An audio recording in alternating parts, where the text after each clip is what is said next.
everybody, it's Bjorn, aka Bjorn to Sell, your trusted guide to real estate here in the North Star state of Minnesota. I can't even believe it, but we have reached part 5 of this 5-part series on selling a home.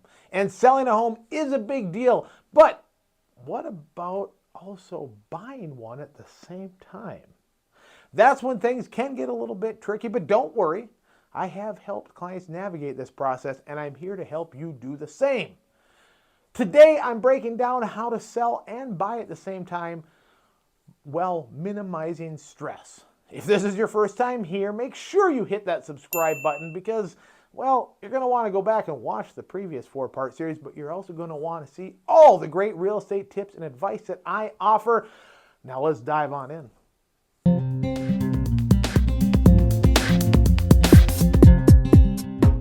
Selling your home before buying a new one is often the safest move.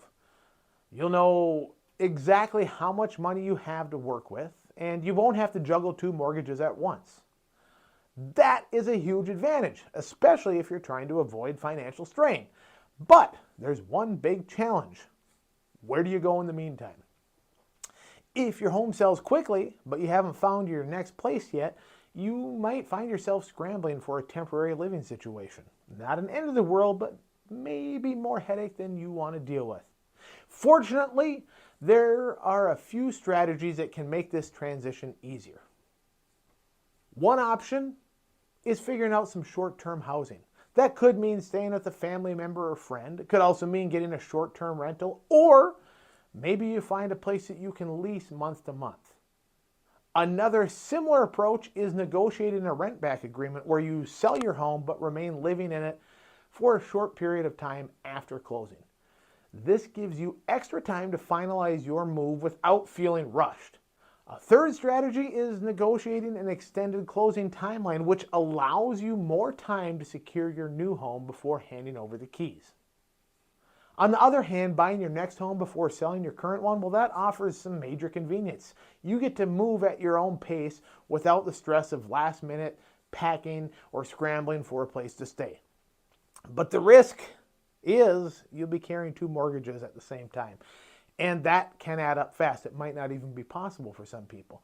If you're considering this route, there are financing options that make it work. A bridge loan, well, that's one possibility. This is a short-term loan that helps cover your down payment on the new home while you wait for your current home to sell. Another option is to secure a home equity line of credit, or HELOC, which lets you tap into the value of your current home to fund the purchase.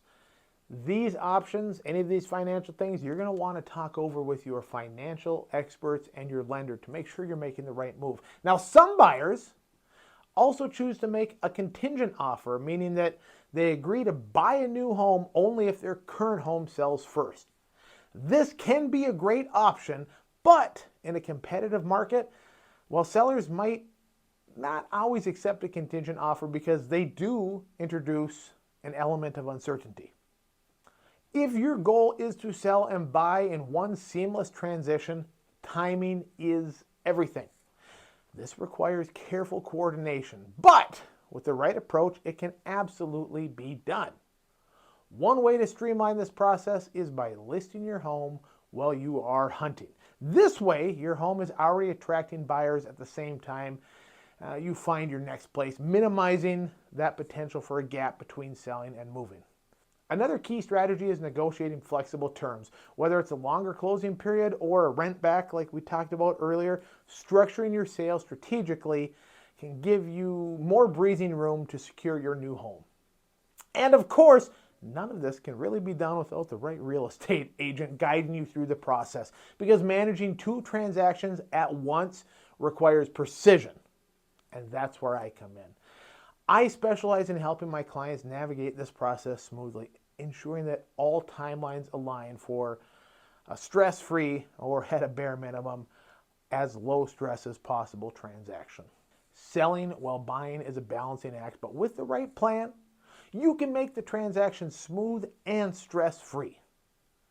Every situation is unique, which is why having a strategy tailored to your needs is so important. If you are thinking about making the move, reach out anytime. I would love to help. I truly hope that you have found this 5-part series helpful, and maybe it's got the ball rolling on the whole listing process. If you need to go back and watch and get any of that great information, that's the beauty of YouTube. You can do it whenever you want, and when you're ready to pull that trigger, you call me. Make sure to please help me out by subscribing and giving this video a like. The more subscribers, the better. The more likes, the better. And we can always use those comments below to get a little bit of a discussion going. If you have any questions for me, you can head over to bjorntosell.com or find me on all social media at bjorntosell. And lastly, don't forget about those guides in the description below. The Bjorn to Sell listing and Bjorn to Sell buying guide are packed full of information that's going to help you be an informed and smart consumer. I'll be back next week with some more great real estate information. So until then, be kind to one another.